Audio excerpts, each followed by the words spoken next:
Welcome once again, Freakdaddy's House of Rock. New tracks from classic acts. We're looking at Motley Crue today. My buddy Chili Day is with me. Shout at the devil. It is a chilly day in my studio. I can't turn the heat on in here and record because it makes too much damn noise. So I'm bundled up like I'm on the tundra. Yeah, yeah. I'm Yeah, not. I'm not a fan of cold, man. yeah. I want to go south. It looks like it's warmer where you are. I don't know.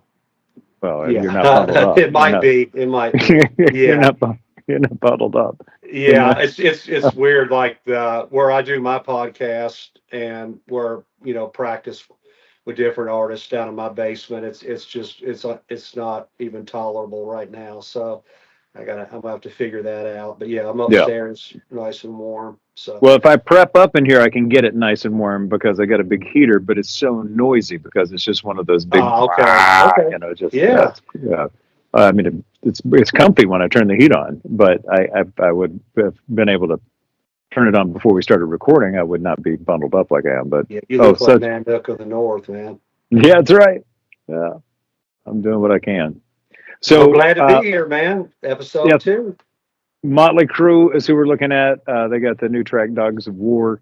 We're going to link that into the description here. We can't play that video because of copyright infringements, but we can talk about the differences of where Motley Crue has been in their classic days to where they are now. And Forrest, you've been a fan from the beginning. Yep. Yep. Yeah, yeah, Literally, me it was too. just the old school friend of a friend had the album, and it was, Yeah, as we discussed before, it was kind of like an event. Like, hey, so and so's got the album. When you would pile in the car and literally drive over there and and go to their house. and Yeah, go to listen. their house and check it out. Yeah, and that was Yeah, that was yeah. I that remember was those this days. one. Yeah, this was the first Motley Crue album, Too Fast for Love. And what I wanted to add to that, probably about 10 years ago, they put the bonus tracks out that didn't make that album. So if you want to do a deep Oh, dive really? into the first album, you can do that. So, Wow. but yeah, I think what really blew him up was the second album. With Shout at the Devil, Right. and Were there any radio hits off the first "Too Fast for Love"? no, I don't remember. You and I were the relatively the same geographic area. LRS Q95.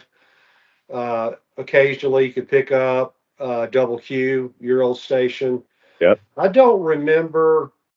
Um, Man, I just don't remember anything.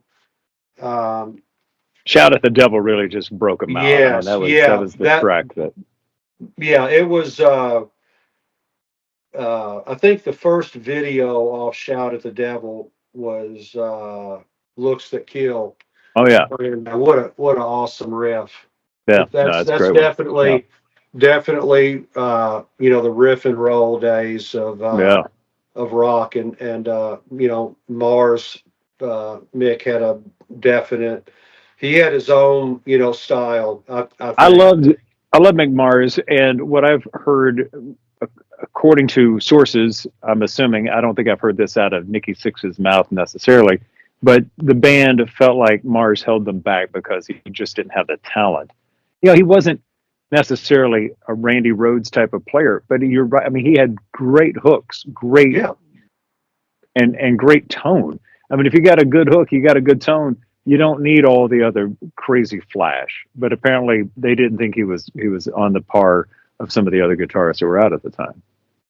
yeah. Did you hear that? And Did then you hear I this? think they blamed it on health issues. Who knows? Right. Um, but yeah, I mean, it was kind of sad.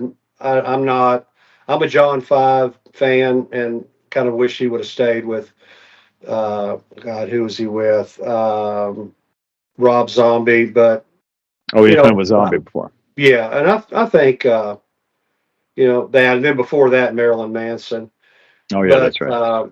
yeah, going back to your question, the first album, I don't remember specifically a hit on there, but some of the things that I do remember, and I you know confirmed it, is, man, these guys.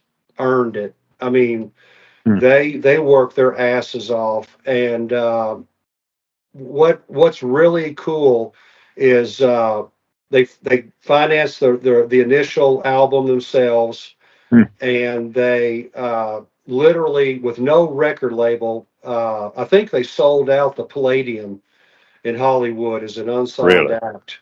Wow. So they, it was just, you know, man, just that was their dream, man. Yeah. There was, as you know, as David Lee Roth. I saw an interview with him yesterday. There was no alternate plan. Right. There wasn't We're a all, backup plan. We're gonna yeah, go for it. We're gonna there do it. is no, other plan, and but yeah, I think um, the sound has definitely changed, as far as um, I, I've looked at the first album kind of, comparatively to the newer stuff, and it seemed more like a party rock band, kind Hmm. of style for the first album. Yeah, definitely. And Yeah. and then it got, the themes of, the songs, and it seemed to get, heavier and darker, as they progressed on. And but I got to see him one time, and killer live band. Hmm. Yeah, yeah. I, They I, caught the MTV wave, right on time. Back in that time, you know as well as I do, there were probably the 10 or 20 songs that pretty much you turn it on MTV and it's going to be one of them. And yeah. Looks to Kill was definitely one of them. Or Yeah. Smoking in the Boys' Room, Hmm. got heavy rotation off Theater of Pain, the third album. Kickstart My Heart was one of my favorite tracks. Yeah, yeah, that was great. Yeah. Yeah, he kind of borrowed that intro riff. Yeah, yeah, Pulling yeah. up on He the got whammy that bar. from the first time that I heard that was Ronnie Montrose on Bad Motor Scooter. Hmm. Uh, awesome track. Yeah. But yeah, The Dogs of War. Let's talk specifically yeah, about absolutely. the new stuff. Yeah, What do you think about this one? I think it's the classic FU, Motley Crue. We're gonna do Right. what we're gonna do, Yeah. and Interesting video. yes, and Weird. I think Creepy video. yes, yeah, and Yeah. I think that I don't know where we could do a whole episode on where's the hate coming from, and Hmm. man, it's just one of those bands, and it's the same as like Kiss, to where they just I don't know specifically why people have turned on them, Hmm. because it's a killer song, man. It's a killer riff. No, sound The great. best I can discern from it, it's in drop D. It's heavy, like I was saying. If you compare the early stuff to the this stuff, I mean it's great hard rock, but for some reason, I think I may have said it in the last video. I don't remember. There's a saying that familiarity breeds contempt. Hmm. And I don't know if people are just burnt, but it's quality. I mean, I don't understand. Like you said, you're in the radio business, and it's I get Blade. is it the chicken or the egg? Radio is not going to play Dogs of War, Right. so you're going to have to go out and find these Motley Crue tracks, on your Yeah. own. Hmm. But that's with a lot of bands. So you probably why do you? I mean, pretty much you're going to play the standards, right, from Crue, and that's it. Yeah, I mean, yeah, as a classic rock formatted station, that's what we're doing, right? We're playing the classic rock tracks, and and that's why I want to have this conversation Yeah, around these artists, so we can say, hey, there's great stuff out there. You just got to find it. But I can tell you why I believe it doesn't get played. I can tell you why I yeah, believe it's never going to get played, because there was a time in radio when the labels hired independent marketers, right? Yeah. So there were marketing companies that all they did was promote music to the radio stations. And, they knew before the internet, if you were going to get exposed to new music, it was going to come through the radio predominantly. And it was even more powerful than any MTV or anything could possibly be. We were the kings of breaking artists, right? So the labels would hire these companies, and it was basically legalized payola, right? I mean, Yeah. Oh, yeah. These guys would come in, not the labels, right? So you got to understand, the label reps we would know those guys, and they would come in and they would bring us new stuff. But the guys that pushed on us, and the guys that always wined and dined us or sent us on trips, dude, I would go to big festivals and all expense paid flight and hotel and accommodations and eat for free and hang out backstage and do interviews with the rock stars and just like I was a rock star on the stage, up on the stage at these big festivals.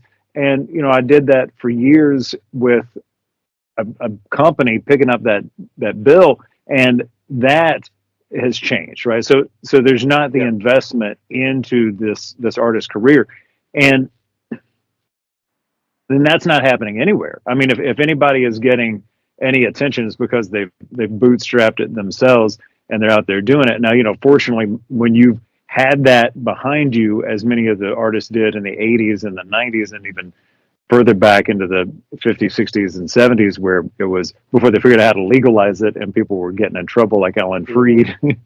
Yeah. But they built a career. They built a huge career off of that stuff, and they're able to ride it out. And so that's what's happened with these classic artists. But unfortunately, this is not ever going to get any airplay unless somebody decides to do something like I've thought about doing, and that's just put a streaming station out there, and like, at least we're going to stream it, and it's going to be cool because it's going to have all of these great classic rock artists and their new material as well. Yes. And I think we do a 2 for Tuesday every Tuesday at great idea. Classic Rock 92.1. I'm thinking about back-to-back classic and new tracks of these artists, right? Yeah, like what got them.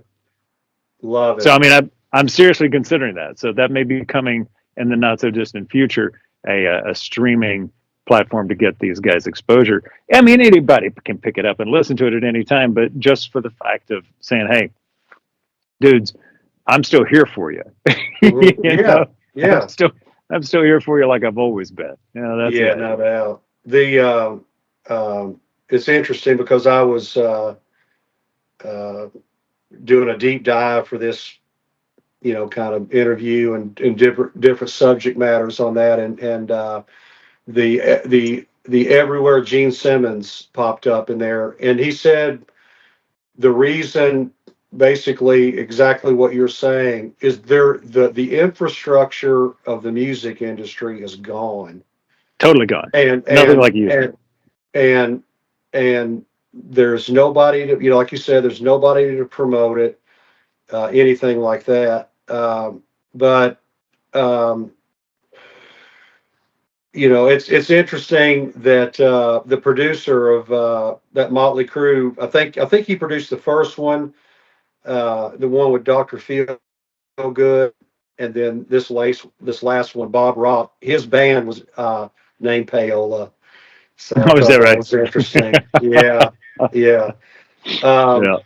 But I don't. You just can't go back. So there's just, like you said, the artists are gonna, people like you are gonna have to rebrand, how this is, fed to the, the music market. In this day and age, because you do have the internet, you can get anything on streaming anywhere you can stream. I mean, that's we do that. We do. I mean, I know you're a vinyl collector and you're listening to a lot of stuff on vinyl. If I want to sit and listen to an album, I just get it on Spotify, and I'm like, I'm listening to the album. I don't care when it came out, whether it was 50 years ago or 10 years ago or yesterday. I'm going to listen to that album in its entirety, like I would back in the day, going to the friend's house who had the record, which is what we all did. But I'm just going to put it in my earpods now. And that's that's what's changed, right? That's what's changed. The availability, the instant availability, the fact that if you're interested in an artist, you're going to find it. But unfortunately, you still got to know what's out there. And unless you're following like I do, because I follow these artists and I'm always checking out what they got going on. And it's because of the nature of my position in radio that I'm reading rock news every day and I'm seeing who's got new stuff coming out and I'm watching all the stuff like I always have. But most people don't. I mean, I'm convinced there are people who love Motley Crue. They don't even know that they've released recent material. They have no idea, because No, nobody's telling them that. And no, they're still listening to Shout at the Devil and rocking out to that, but they don't know that there's new stuff that they could check out. Unfortunately, no. I believe that's true. Yeah, yeah. I mean, Dogs of War is definitely a toe tapper, and Yeah, it's a fun track. if you like the classic Crew, you could take that track and just pop it right into Shout at the Devil or the Girls album, anything like that. The riff kind of I think that riff is a carryover from earlier sessions from Bob Rock. Is that But right? it reminds me the cadence of dun dun dun dun dun dun dun dun. It reminds me of dun dun dun dun dun dun dun. It reminds me a lot of Dr. Feelgood. So if you Okay. like that song, I mean, you could back to back those, and and yeah, it's good stuff. But I think and that's one of the issues we'll have to tackle doing the show is with social media. It's the artist now is on the back burner, and where they went to dinner last night is on the front burner, Right. or who they're screwing or whatever. It's like, why do you care? I mean, listen to the album. I mean, honestly, people know more about uh the social life right now of what um the Motley Crue members are doing or not doing. Like the big thing right now, it's just it won't end. Are they pantomiming? Hmm. Or are they? Um, Nikki's Jesus Christ singer, Vince Neil's voice. Yeah. They hang on every little piece of information that's just really, it's just negative. It's just Right. negative bullshit. I can't Yeah, think of any just gossip. other way to say it. So it's in this day and age. I'm repeating myself, but it's like people are they're they're man, their heads in the wrong place. They need to spend more time listening to the artist than what the hell they're doing outside of music. But Well, I don't that's know if you just saw Ace Frehley recently was doing all these videos, and I think he's broken up with the chick he was dating, but it was yeah, probably her idea. It was probably her idea, is what I'm thinking. And they were doing all these videos of them shopping, and I was like, yes, how is this promoting his record? He's got a great record. I mean, I don't know if you listened to the new Ace Frehley stuff, but it's awesome. yeah, And yeah, 10,000 volts. yeah, great track, great. Which we'll review that one Yes, coming up great as well riff. because it's awesome. Yes, But he was spending all his time with this chick shopping, and that's all he was promoting. He didn't even say anything about his music. And I'm like, dude, why aren't you just releasing videos of your stuff, working on the track, whatever you're doing? Well, show us some of that stuff. That's what I'm yeah, into. behind the music. Yeah, I don't care what you're doing, shopping with your girlfriend. If you're going to no, I break mean up it with soon. used. Yeah, I mean the best. It started with the best intentions. It started with like behind the music, Hmm. and then that just went crazy to Yeah. where that behind the music was kind of controlled by the bands, and MTV and that. But then Right. once the controls and everything of the controlling the narrative were gone, then I think that's when all the negativity crept in on that. But man, I got to tell you, if you're a Motley Crue fan, I just don't see how you can't like this album. I mean, we're going to cover bands that I genuinely I think have tanked. No, You know, well, and they're not one of them. You know, yeah, they're not one of them. yeah, I mean, yeah. my choice of cover that they did on there, uh, it's goes down in history as what the hell were you thinking? They covered on this album, "Fight for Your Right Part." What is it? Oh Fight for yeah, your yeah, right they to did. party. Yeah, yeah, they did do that. Yeah, Yeah, and yeah, yeah. it's That's just weird. like, It's a weird one. why are you doing Yeah, this? yeah, yeah. You That didn't know. belong. Didn't belong. No, I'm no, with you. no, Yeah, no, no. It's yeah. kind of like the mix and match thing we were doing last time. I What does not fit here? I I forgot it was on there. That's how it affected me. I just wanted to forget they did it. Yeah, yeah. It don't go there, children. Don't. Yeah, just spare Yeah, yourself. that was a joke for the Beastie Boys. The Beastie Boys didn't even take that song seriously. It was a crazy thing that they do. It got popular surprisingly, and then for anybody to cover it, good lord. Yeah. Yeah, Aside absolutely. from that, the original material is strong. It's still strong. And so, do you know enough? Because I don't. Is Nikki Sixx still the primary writer? Is he Yes. doing most of the composition? Yeah. Okay, Yeah. Absolutely. Yeah. Yeah. which is Absolutely. amazing in and of itself that guy's been able to Yeah. crank out the material he's been able to crank out as a songwriter. Yeah. Yeah. Absolutely. And he'll admit he's not the greatest bass player in the world. He gets a lot of flack for it. But man, if you can write a good hook, one song will feed you for a lifetime, man.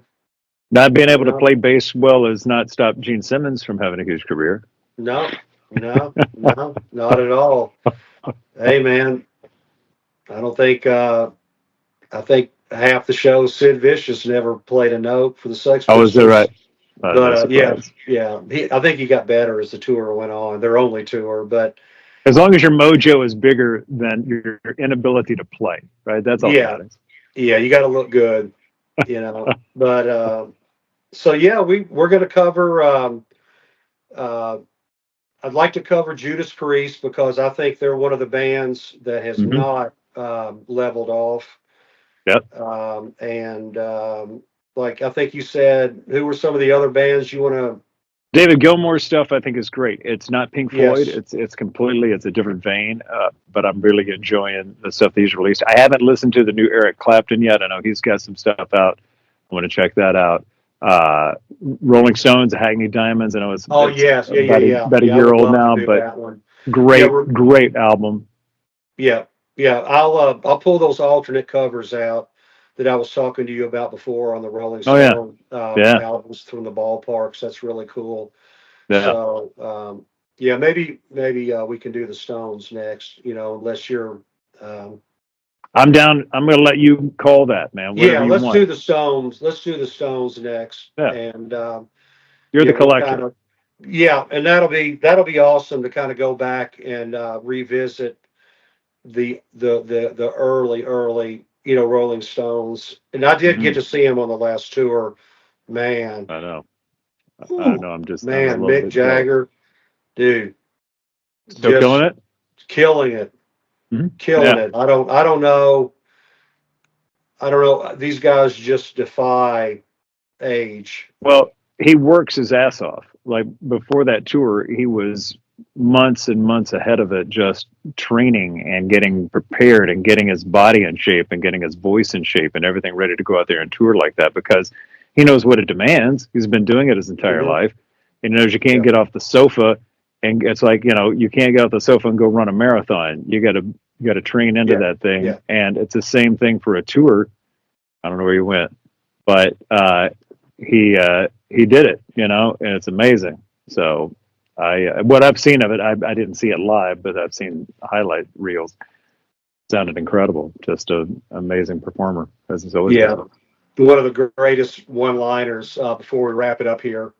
I was listening to Double Q. No, it was QMF, and they had Keith Richards on there, and the interviewer said, "When are you and Mick gonna stop bitching at each other?" And he says, "I don't know. Why don't you ask the bitch?" It's just like, ping.